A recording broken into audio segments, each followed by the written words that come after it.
ಯೋಚನೆ ಮಾಡ್ತಾ ಇದ್ದೀವಿ. ಇದರದ ಅರ್ಥ ಏನಂದ್ರೆ ಇದನ್ನು ಬಗೆಹರಿಸಬೇಕು ಅಂತಾನೆ ನಮ್ಮ ಮನಸ್ಸಿದೆ. ಇದರಲ್ಲಿ ಎರಡು ಭಾಗಗಳಿದಾವೆ. ಒಂದು, ಎಲ್ಲೆಲ್ಲಿಂದ ತ್ಯಾಜ್ಯ ಅಲ್ಲಿಗೆ ಬರ್ತಾ ಇದೆ ಅದು ನಮ್ಗೆ ಗೊತ್ತಿದೆ.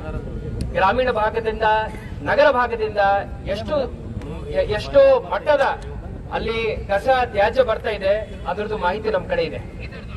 ಇದನ್ನು ನಾವು ಶಿಫ್ಟ್ ಮಾಡಬೇಕು, ಬಂದ್ ಮಾಡ್ಬೇಕಂದ್ರೆ ಒಂದು ಪರ್ಯಾಯ ಜಾಗವನ್ನು ಹುಡುಕ್ಬೇಕಂತ ಹೇಳಿ ನಾನು ನಮ್ಮ ಅಧಿಕಾರಿಗಳಿಗೆ ಆಲ್ರೆಡಿ ನಾನು ಹೇಳಿದೆ.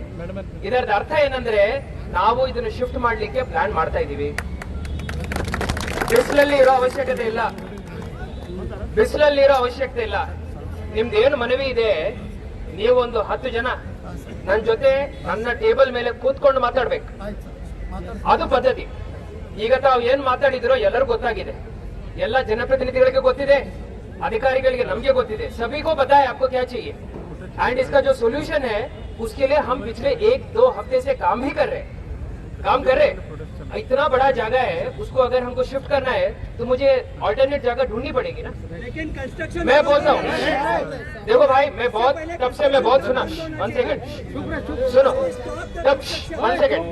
देखो क्या होता है ना, जब बड़ी भीड़ रहती है ना, पहले आप बात करो, मैं आपको इज्जत देता हूँ, फिर आप मेरे स्थान को थोड़ा इज्जत देके मुझे बात करने.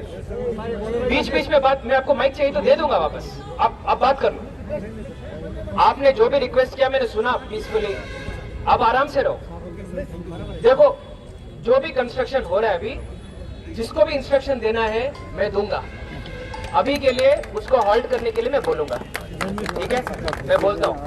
मेरा बस इतनी ನಂದು ಬರೀ ಇಷ್ಟೇ ವಿನಂತಿ ಏನಂದ್ರೆ, ನಿವೇದನೆ ಏನಂದ್ರೆ, ಬೇಡಿಕೆ ಏನಂದ್ರೆ, ನಾವು ಡೆಸಿಷನ್ ತಗೊಳ್ಳೋ ತನಕ ಸ್ವಲ್ಪ ಶಾಂತಿಯಿಂದ ಇರ್ಬೇಕು.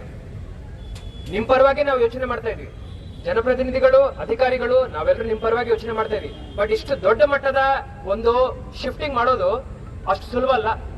ನನಗೂ ಸ್ವಲ್ಪ ಟೈಮ್ ಬೇಕು. ಈ ಟೈಮ್ ನಾನು ಎಷ್ಟು ತಗೊಳ್ತೀನಿ, ಹೆಂಗ್ ಮಾಡ್ತೀನಿ, ನಾನೇನು ನನ್ನ ಇಷ್ಟ ರಾಜ್ಯ ಮಾಡ್ತಾ ಇಲ್ಲ. ನಿಮ್ಮೆಲ್ಲರ ಜೊತೆ ಕೂತ್ಕೊಂಡು ಚರ್ಚೆ ಮಾಡ್ತೀನಿ, ನಿಮ್ಗೆ ಹೇಳ್ತೀನಿ ಹೆಂಗ್ ಮಾಡ್ತಾ ಇದ್ದೀನಿ ಅಂತ. ಅದರ ಪ್ರಕಾರ ಈ ಒಂದು ಕೆಲಸ ಏನಿದೆ ಅದನ್ನು ಮುಂದುವರಿಸೋಣ.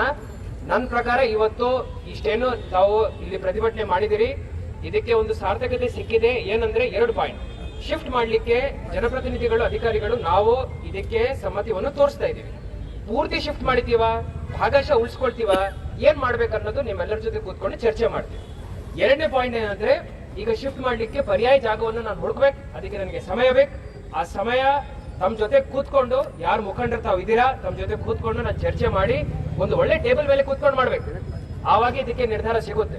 ಇಷ್ಟು ಹೇಳುತ್ತಾ ತಾವು ಈ ಪ್ರತಿಭಟನೆಯನ್ನು ಹಿಂಪಡಿಬೇಕಂತ ತಮಗೆ ಮನವಿ ಮಾಡ್ಕೊಡ್ತಾ ಇದ್ದೀನಿ. Thank you.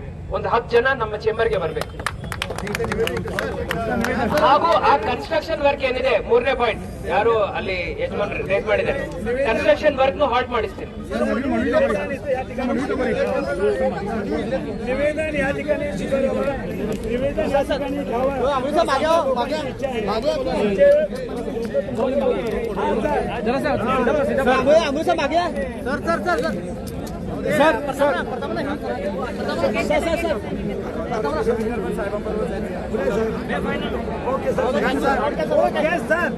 Thank you very much, sir.